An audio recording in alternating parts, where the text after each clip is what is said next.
Welcome to the center of the universe and the home of the 18-time Grey Cup champion Toronto Argonauts. This is the X's and Argos podcast with Ben Grant and JB. Welcome to the X's and Argos postgame reaction podcast brought to you by Something in the Water Brewing. The Toronto Argonauts lose 41-27 to the Ottawa Redblacks. It was raining on the field. It was raining on the stat sheet. It was raining on the scoreboard. It was rain everywhere. This was, I guess, a little bit of pathetic fallacy, I guess we call it, JB. But before we get into the recap, I want to tell you about Something in the Water Brewing, and this is the perfect opportunity for you to grab a beer from Something in the Water Brewing because you need something to make you forget about the game that was over these last 3 hours. JB, 41-27. I know you would love definitely love a farm to glass Pilsner right now. I could certainly use a Longboat Pale Ale, the beer that was made for fans of the Double Blue. What do you make of what went on here today, JB?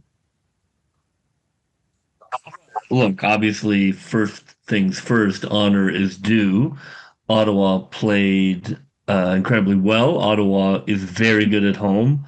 I have been on the record about them being fraudulent, but they smacked around the Argos today and impressed me. They are very well coached and are, I think going to be a problem if you have to play them at home in the playoffs. I continue not to see it, and I still will give Ottawa credit because they keep finding ways to win. But even today's game, you look at start breaking down what happened and go back through it. They were up 31-3 in the first half, but almost all of that was Toronto just exploding, unraveling, doing it to themselves. Ottawa had the entire game, I think, one nice drive that went start to finish and ended in a touchdown. And now they obviously deserve the win. There's no question. They were the better team today, no question. And week after week, they find a way to win. But it seems more like when Ottawa wins, they're really good at forcing the opposition to make mistakes. And that seems to be what happened here today. The Argos got a bit unlucky, but you can't put this on luck. You don't lose by this many points because of luck. And I know it ended up being a 14-point game at the end, but really this game was over at halftime when it was a 28-point lead. But look at some of those plays that went wrong. The Argos with a quick receiver screen out to the right. The ball seems to slip out of Chad Kelly's hands. The ball was wet. It's raining. The ball slips. On those quick screens, you're not able to get the laces. And again, I don't want to make excuses for Chad Kelly because both quarterbacks are playing in the same conditions, but the ball didn't bounce the same way for both teams. So that flies out of his hands. It looked like Tommy Neal missed his block on Damon Webb, who was able to tip the ball into the air and catch it himself and run it in for a touchdown, and suddenly you're down 7-0. And it seemed like those three picks that Chad Kelly threw, the first three picks, all had to do with the ball sailing out of his hand. The second one was a slant route to Dave Ungerer, and it went about 8 yards over Ungerer's head because it sailed out of his hand, and it went right to an Ottawa defender for another pick. And even the second pick six, it goes off Mackay Polk's hands, pops into the air, right into Damon Webb's lap, who runs it 95 yards for a touchdown. And that is such a huge swing because Toronto was driving to get right back in the game. Now suddenly it's a pick six the other way and you're trailing. And so it just seemed like play after play, there was really bad luck for Toronto, really good luck for Ottawa. For sure, for Toronto did not have the ball luck today. I mean, there were at least three times that Ottawa put the ball on the ground and another Ottawa player was somehow first to get it. And you just see that and it's not going to be your day. But I think what's more worrisome is that the offense is just not looking very cohesive. It doesn't look like an offense. It looks like, Chad is trying to throw dagger after dagger, and then they're not really running the ball, and the plays don't seem to sort of build upon each other. Obviously they're down, so that throws you off. But the offense felt really disjointed today. It did not. I still think. They're having a hard time integrating Chad into an offense mid-season without having had a lot of practice time, and they haven't found the balance yet with how they want to run this offense. It just seems a little dartboardy at the moment. Yeah, I agree with that completely. It just you don't really have the feel of a system. It doesn't have those not plays aren't setting up other plays. Like you look at the quick screens that they like to run, for example, those quick screens that usually will, if you're building a system and trying to create something off of it, well, that quick screen should turn into a pump fake out wide and then a hit over top. Or making use of the run game that they've clearly established this season that's working really well. And that's got to be part of the offense. And that wasn't really there. And I know in the second half, you can't really expect that because they were down by 4 touchdowns. So I'm not looking for them to hand off the ball to Kadeem Carey all second half. But in the first half, he was running really well. His first 3 carries were great. And that was it. That's all he got in the first half of football. And so I think that ties into what you're saying, like building a system, putting the offense together, making it look like an offense and not just plays on a dartboard or roulette wheel. Yeah, and I mean, I'm not. There are things that are concerning to me. I mean, I think that last year they had an all-time defense. I think clearly it was an all-time, all-league defense. And we talked about how that defense really was a terrific safety net for Chad Kelly, who could turn it over and was able to be sort of carried a little bit. And this defense, just does not have the firepower that last year's defense did. I think the defense is good when healthy. I think is quite good, but it's not last year's defense, which was, so part of it is definitely that when Chad makes errors, it's going to be a bigger problem. The pick sixes have increased. And there seems to be, he just seems to get really frustrated, and he's throwing that slant as a rocket ball, and there just has to be more calmness to coming back and getting those scores. This is an offense that can score, but it seemed really frenzied. He just seems it's just everything seems like he's going 150 miles an hour out there. And like it's just too hectic as an offense. It just feels a little bit out of control, and each increasing interception, more so.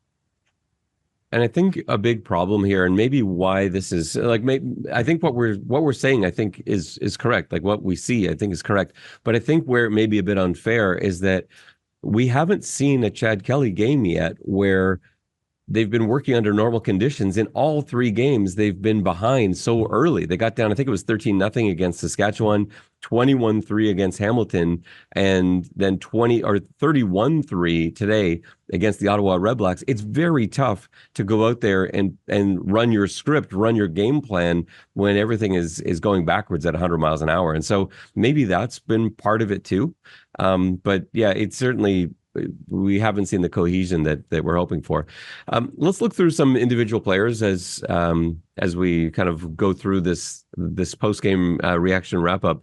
Chad Kelly's numbers, like if I told you pre-game that Chad was going to throw for, and I'm hoping that these stats on CFL Connect are correct. Their site was down for a little bit today, so I don't know that the numbers are exact, but I think that they must be somewhere in this ballpark. So right now, it's showing Chad Kelly as 36 of 56, which would be a Toronto Argonauts record for pass attempts, surpassing Ricky Ray's 55, and 463 yards. So if I told you Chad Kelly had thrown for 463 yards and 3 touchdowns, I think you would think this would be a huge Argonauts win, but is sometimes the case in the CFL when you put up huge numbers like that, it's because you had to throw the whole game and you were chasing from behind.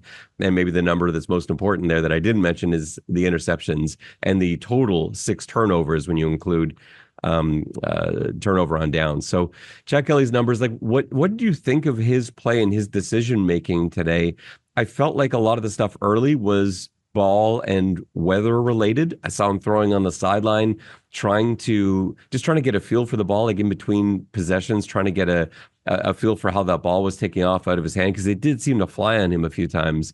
But he looked nervous in the pocket, and I haven't really seen that from Chad much before, where it looked like the protection was holding up, but he was sort of ducking and looking to scramble when he maybe didn't need to. And yet he threw for 463 yards and 3 touchdowns as well. So he clearly did some things right.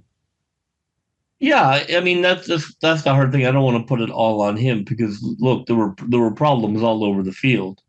Um, the offensive line is not as good as it was last year, and in the 3 games that Kelly has been back, he has not had a lot of time in the pocket. I mean, he ended up being sacked 6 times, I think, today. Yep. That of course is going to speed his game clock up if he doesn't, or if he can't really settle in the pocket. So that's a problem. I think protection is definitely a problem. Like clearly the Argos have not been able to protect their quarterback very well. I think they lead the league in sacks given up. That's a big problem. You can't have that. So like that's got to get fixed out the offensive line. They had some injuries at wide receiver, and they don't have their full roster out there in terms of who Chad trusts. I thought Coxie had an amazing game. I think that, Kelly is still doing a lot of great stuff. It's just he's still trying to do the big play too much. It looks like to me anyway, sometimes is that, he wants to make the big play and sometimes it's there and sometimes it's not. And he's putting the ball into dangerous situations. You can't have that many turnovers. You just have to make different decisions, and he's got to get the turnovers. They showed the stat that he has more pick sixes than touchdowns in his return. Like that that's a bit of, it's not a huge margin of information, in terms of how long, but that has to get fixed. I do think that the offense does have to get better at not turning the ball over or putting the ball into dangerous situations. And I do think they have to run the ball more. They have to get more balanced with the offense, but it probably boils down to protection, as most things do in football. When you lead the league in sacks given up, it's a problem, and some quarterbacks handle it better than others. And Chad is somebody who likes to have a pocket. I mean, he can move around, but he wants to have a pocket, and I just don't think he trusts the pocket, and he's speeding up his decisions and then throwing rocket balls down the field to make up for it.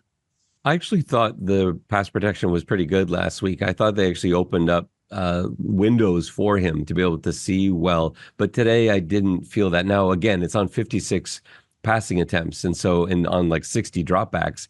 So there were going to be a few plays that stood out. There were a couple. There was a missed blitz up the middle from a linebacker. There was a blitz that wasn't picked up from the outside. And it did seem like Chad was a little bit nervous and had happy feet in the pocket a little bit. But I don't know if I don't know if I see that as being like a theme over the last couple of weeks. I think most of those sacks that the Argos surrendered came earlier in the season. I don't feel like over the last 2 weeks that Chad's been under tremendous pressure snap after snap. But today it did feel a little bit more like that. But I don't know. It didn't seem right. I don't know. I'm gonna have to rewatch this again and get a better sense of it. But I didn't feel like the offensive line was a sieve or anything like that today. It wasn't like guys were getting through on every play, and yet 6 sacks is 6 sacks. Yeah, I agree. It wasn't every play, but it did feel like the center was getting pushed back, that he wasn't able to kind of step up a couple times. It did, even if he wasn't necessarily. It didn't feel like a clean pocket today. I thought Ottawa, obviously they had 6 sacks. I mean, I think Ottawa did a very good job of making Chad uncomfortable in the pocket, and I think he's shown that when he's uncomfortable in the pocket, that sometimes he doesn't make great decisions. Let's move on to talk about the run game, and then we'll get into receivers. Kadeem Carey, 5 carries for 46 yards. He had a long of 32. What do you make of not running more in the first half? Is this a case of, do you think Coach Dinwiddie's just not scripting run plays in the first half? Is it that he wanted to really try and get Chad going? Is it an oversight? Like, how do you read that? Because it just kind of stood out as strange to me.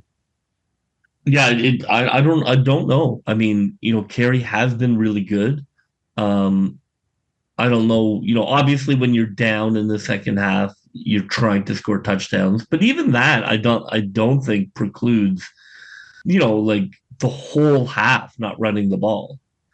I Yeah, understand if that you can't run the ball a lot, but I don't think you should just simply give up on running the ball because you need to score touchdowns.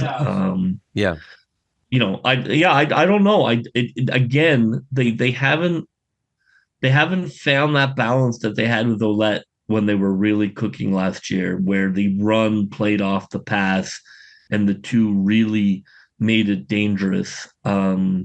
Maybe even with Carey's success, he's not a back that demands a full box. Maybe they found that the teams are still playing in that. I don't know. But I do know that they need to find a way to get more more balanced. I don't need 50-50, but I think getting the run game going, I think is just going to make the offense a little more sophisticated than I don't think you want a quarterback throwing it 56 times. You That's don't. just not going to win you football games. No, you don't. Now, most of that is in the second half, where the game was either out of reach or you're just desperately trying to get back into it and trying to, even just for the sake of points, because this could come down to, if Toronto wins the game against Ottawa as a tiebreaker, point differential could actually come into play. Less likely because Ottawa has a tie in there, so these two teams aren't likely to have identical records at the end of the season, but you never know. You don't know how it's going to work out, so you want to take care of that. But they were throwing the ball a lot, obviously, in the second half. Like, for me, it's so strange to look at, because you break it down individually. So, well, how, what's wrong with Toronto's offense? They're throwing for yards and today for touchdowns. You have, like, Chad Kelly's worst game in terms of yardage is 322 passing yards. They would have killed for that in the first 9 games of the season, where quarterbacks were throwing for 150, 170, and suddenly now you've got Chad Kelly throwing for over 300 yards. Kadeem Carey is one of the best backs in the league. The run game is working really well. And yet it just doesn't seem to generate, like, these numbers should be blowing teams away. And yet they haven't been able to string drives together somehow, especially in the early stages. And the message was clear all week. Like, everybody knew the focus, like Flo Romolati talked about this earlier in the week, about how Toronto's focus had to be getting off to a fast start, because they got off to slow starts against Saskatchewan and against Hamilton. They were able to come back against Saskatchewan despite being down 13-0. They were almost able to come back against Hamilton, and it was just the hole's been getting bigger every week. There's a 13-point hole, then an 18-point hole, and now a 28-point hole that they dug themselves into. So it's been getting worse. And I don't know, with all that's been going right offensively, I don't know how this continues to happen. Well, I think it's a good transition because, the defense, of course, also has to wear some of this. The pick sixes are the pick sixes, and, obviously that there's nothing they can do about that. But, defensively, they did not get any pressure, right? 0 sacks to 6 sacks for Ottawa. The defense is not turning the ball over. The defense is not getting interceptions. The defense is not rushing or getting to the quarterback. The defense was still pretty good at keeping the run in check, which is great. But you need a little more from the defense. I mean, at the end of the day, Ottawa, threw for a lot. And when you're looking at it, there are a lot of passing plays for touchdowns that have to get cleaned up, where guys are just not making plays. So I don't think we can just load this on the offense. I mean, I think the defense in the secondary has got to has to make more plays, just have to make more interceptions, more knockdowns. They can't have these, like skinny post, 40-yard touchdowns. You can't allow that. It just is so demoralizing or so defeating, when you watch like a 3-play process end up in a touchdown. Yeah, and that's what prevented Toronto from being able to come back, because the offense did kind of get things going, but they needed a stop. Like in the second half, they needed to find ways to get stops, and that's where Drew Brown got a lot of his passing yards. He still ended up, like, despite the fact that obviously 14 points were scored by Ottawa's defense, Drew Brown still threw for 349 yards, and you can't allow that. Now, like you said, they did a great job defending the run. Kalen LeBourne had 47 yards rushing, but 33 of that came on one run, that one touchdown run. You take that one away, you're left with 9 carries for what, 14 yards. And so they did defend the run extremely well. Jamal Morrow, 2 carries for 7 yards. They didn't allow Ottawa to rush, that one play aside. But passing defense was a problem and dropped picks. Milton was hit in the hands early on. How much does this game change if Milton is able to come away with that? It was just an ill-advised throw from Drew Brown into double coverage. He thought Milton had deep middle. He didn't, and suddenly he threw it, and Mark Milton's just waiting there for the ball to come down, bounces off his hands, incomplete. I thought there were a couple that could have been picked off by Benji Franklin. They would have been tough, but it was possible. Another one that got tipped in the air and almost into the hands of Milton, but it almost just wasn't converting for the Argos today. Just like on the other side of the ball, you alluded to those 2 fumbles. I still have no idea how that one fumble across the middle of the field, there were 6 Argos players around the ball. Yeah. And somehow Justin Hardy came out of nowhere. He wasn't even in view, and he came out of nowhere and recovered the football. The other one where Jamal Morrow just had the ball fly out of his hands, and it bounced and landed into the hands of an Ottawa player who was on the ground. And again, nobody else near it. And somehow they just couldn't get the breaks. But it was about so many different things today. It's the defense, it's luck, it's offense playing poorly. Special teams, this was a game where they really needed that break too, where they could have used a spark, and maybe Janarian Grant taking one to the house. I thought he actually played all right today, but early in the season, they were counting on those special teams touchdowns, and they haven't had one in some time now. And that was sorely needed in the first half of this game. Yeah, you're not going to win playoff games with 0 sacks and 0 interceptions. You have to have your defense providing offense. You just have to. You need all 3 phases to win a playoff game, to win a championship. Or you need a big special teams play. Special teams being kept in check on the opposition. You need a fumble turnover. You need an interception. I mean, these are not luxuries that you need that to win games. And, I think if you look at the stat line, it's a pretty clear stat line that, offensively, they were able to move the ball okay. Defensively, they were able to stop the run, but they couldn't get pressure and they couldn't turn the ball over.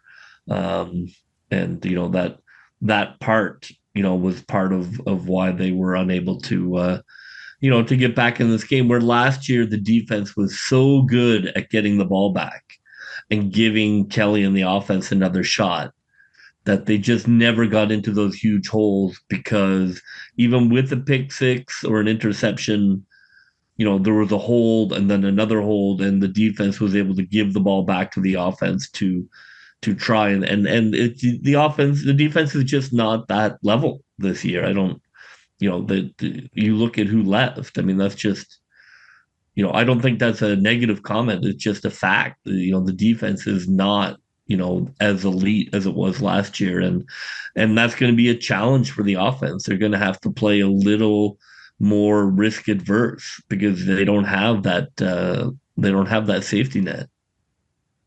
Let's look at some of the standout performances. There were a couple on offense, and I also want to shout out Isaac Darkangelo filling in at middle linebacker, making his, not only being on the dress roster, but making a start today in Ottawa at middle linebacker. And then you also had Dylan Giffen playing left guard for Ryan Hunter, and those guys. I don't think. Sorry to jump in. Also, yeah. I think, you can make the point much better than I. I don't think it can be understated how many Argos were not in this game. Yeah, if we can, well, we can look at that as we're talking about the guys that came in and performed well. You've got so first of all, like there's no way that Deshaun Amos is 100%. I actually thought he looked pretty good. They didn't even really go his way very much tonight, but he's not 100% for sure. You got Wyndon McManus who's out. And has been out for a long time. You've got Jared Brinkman. So again, Wyndon McManus, the best linebacker in the CFL. Jared Brinkman, the best run-stopping nose tackle in the CFL. Those guys are both out. You've got multiple defensive backs that are out. You've got multiple receivers who are still out and working their way back. You've got offensive linemen who are out. Darius Sirocco hasn't played all year. You got Ryan Hunter who wasn't available for today's game. It's not a short list. Like this is about as healthy as Toronto has been, and they've got 11 guys on the 6-game injured list right now. But the reason it's not really a good excuse today is that Ottawa has been extremely banged up too. They were so short at receiver. It was really just Rhymes and Hardy, which is why all those targets went that way. Drew Brown targeted those guys a combined 23 times today because he didn't even know the names of the other receivers out there. They're so banged up at that position.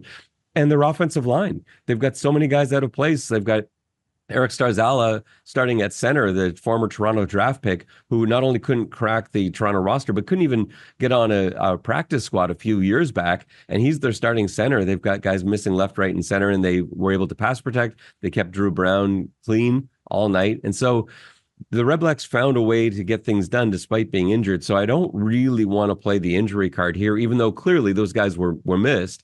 A couple plays where that long touchdown pass actually over the middle in that post, I think Wyndon McManus probably picks that. Instead, Jonathan Jones didn't seem to be able to find the ball on that play.